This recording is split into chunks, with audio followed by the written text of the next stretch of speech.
Are there things that you wish that you saw in the bubble from a technology standpoint that we could see now in today's game? Because I've kind of loved the fan interaction. I kind of There was something cool about seeing the fans at home being involved in the actual game.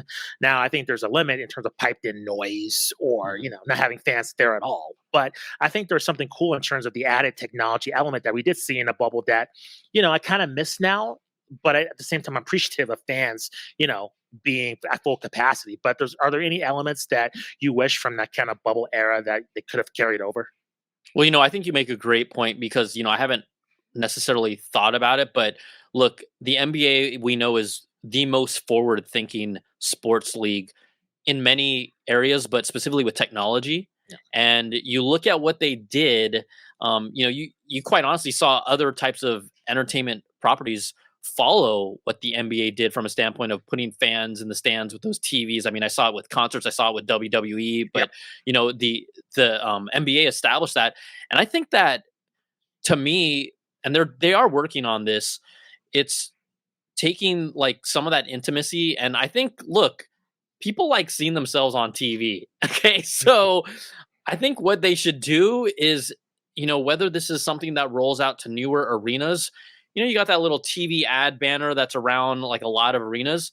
Let's put some fans' faces on that, right? Let's incorporate that sometimes in the jumbotron. It doesn't have to be on all the time, but let fans and you kind of have to show them that they're on the screens at home. It doesn't have to take 5 minutes of the game. It can take 30 seconds just to know that the fans are a part of the experience. I think even when players are walking back to the locker rooms, you could see fan screens like kind of on pillars on displays. I think you include that because fans want to just feel connected whether they're virtually or not, and we're in a different era now, and technology is so readily available to us that I think that's a fun thing that was incorporated. I'd like to also see um, quite honestly, a more interactive experience from a standpoint of having like live polls and trivia going on, like a true virtual, kind of like almost a virtual game show experience, for fans to interact with this media in a different way. This takes resources, this takes manpower, but I know it can be done. I've worked on live game shows. You look at something like HQ trivia, even having, and it doesn't have to have a host, but just having those elements in a digital format where someone is watching on their tablet or on their phone and maybe have the ability to sync it. We know that syncing the actual broadcast, your phone can be different.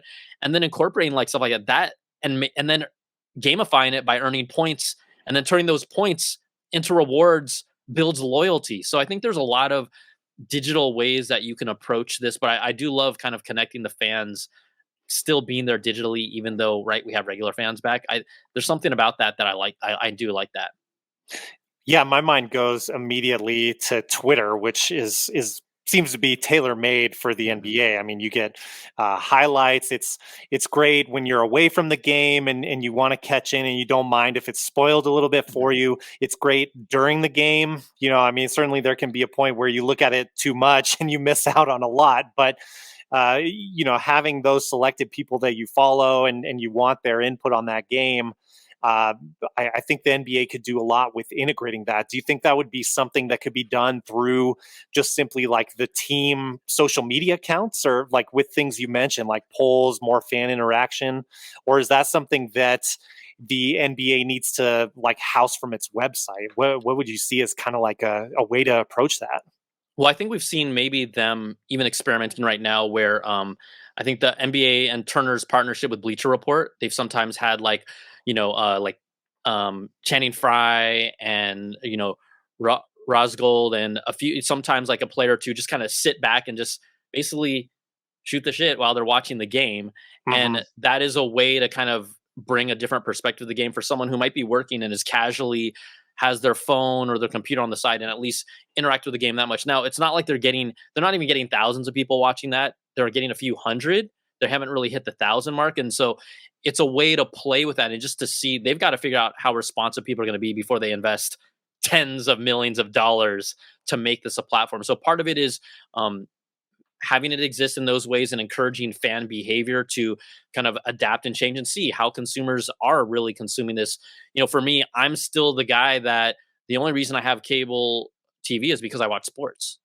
If there were no sports, I probably would be 100% streaming type of person. But that sports hook and the NBA Hmm. is what keeps me, why with that plan. So until we see fans starting to move over, I think Twitter even just signed a deal with the They NBA to did. extend something like Yeah. 40 games via Twitter. So we are seeing them play in that space, but it hasn't gotten to a point where they're saying, okay, now we're going to invest tens of millions of dollars. They've got to establish that an audience is there, and then ad revenue has to come that way as well. So, but again, they are the most tech savvy league, a sports league in the world, and so we're seeing them play that. Like the NFL isn't at that level, MLB isn't at that level, tennis, soccer, they're just not that level. So So to that point, Brian, I've asked some of our previous guests this because I always hear about Netflix and Amazon and Apple getting into the sports streaming rights, and our infrastructure is not made that way. They're more of an entertainment brand. So it just seems weird. All I hear is this: okay, Netflix is whenever somebody's rights deals are up, it's okay. Is Netflix going to offer this much money? It's like you watch movies on there or TV hmm shows. Like hmm they're not they don't have an experience with any sports properties. So my question to you is, when do you think these streaming properties, even something like Amazon, which they do have the NFL, which in my opinion their interface just seems very archaic, like when do you think these streaming services are actually going to take, sports rights seriously? Because I hear it come up every time, the NFL or NBA or any kind of other sports or entertainment property come up, and they just don't want to jump in feet first. So, why is there hesitation? Do you think that might change in the next few years? Well, I think part of the hesitation is, and we can kind of look back in history, is if you remember, there was a time where music was being pirated heavily, right? Yeah. With Napster. And guess what happened? Apple came in and said, hey, we got a store that we're going to make it easier to do than ever. And we're going to give you like the highest quality files. And because no other record studio really had a solution, they all said, hey, Apple, we're on board with you. They ended up losing Oh man. millions of dollars because Apple became the digital store, right? Yeah. And all these labels that owned this music Yeah. could not do it. And what we've seen is now, whether it's movie studios and honestly sports leagues, they're not going to just give up their licensing and properties, because quite honestly, if they do it themselves, and no matter how long it takes, they will actually be able to make more money by figuring it out themselves Hmm. in the long run. Now, let's say Amazon throws more money, they're experimenting with the NFL. Let's say they throw a bunch of money at the NBA.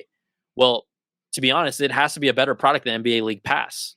Yeah. And until someone can deliver right with Amazon, it's like they're showing a game. Okay, that's fine. But with the NBA, it's kind of different. The NBA has created really a destination for the ultimate fan that would be hard to kind of draw someone away. And yes, I get it. Not every single game is on NBA League Pass. It's more for someone like me who now lives in LA and I can watch every Warriors game I want remotely. But I still can't watch Laker games because of the broadcast issues out here. Yeah. That's kind of a bummer. Like I want to watch Laker games because they put all the marquee names against them. So I think that these leagues should be smart and protect their properties and their license. But you know, could we see Netflix have sports? Sure, but to your point, the experience has to be so good and it has to be radically different than what they have. I just don't. I'm never going to say never, but I don't see all of a sudden Netflix becoming a sports hub anytime soon. I feel like it would be a third party that is kind of their identity is the sports hub versus, oh, we have movies and we happen to have sports. I think it's going to be take something like that's going to work better.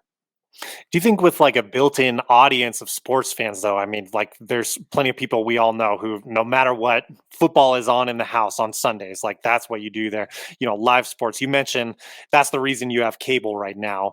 Is it really that much of a risk for, like, we'll say again a Netflix, but really any company that is one of these, top um properties out there? Is it really that much of a risk for them, even if the content isn't up to like an ESPN standard or a Turner? Does the reward outweigh the risk? I mean, just from your opinion. Well, you take a studio, let's use Netflix for example. You have to take a studio first of all that has literally piles of cash to make a calculated risk, knowing that even if they put this out there, the audience may or may not come, right? Hmm. What games? Let's say, okay, let's just say we're talking hoops, NBA.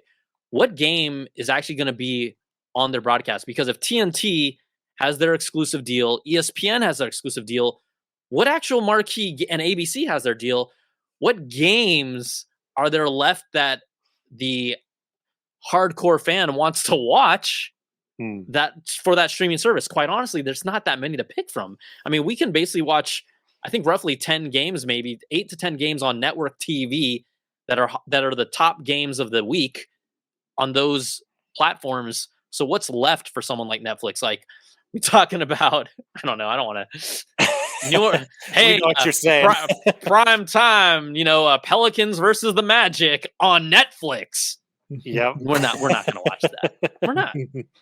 So, Maybe I they think got to that, start with football. Yeah. If yeah, they're going to go that route. right. I mean, so, to answer your question, it has to be a platform that has the money to burn to even try it, because I don't know what games are going to be available that unless when the bid comes up, TNT says this is too much and then Netflix takes it over, right? That's the only way it's going to force fans to watch on a different platform, is if ABC, ESPN, right? I mean, Disney proper, and TNT basically say, we're not going to pay this anymore. And we know that NBA games, from a financial standpoint, ESPN has been hurting because of that, because, people aren't watching as much right now. And the billions of dollars they paid, they aren't necessarily getting the return on them right now. So maybe that does happen.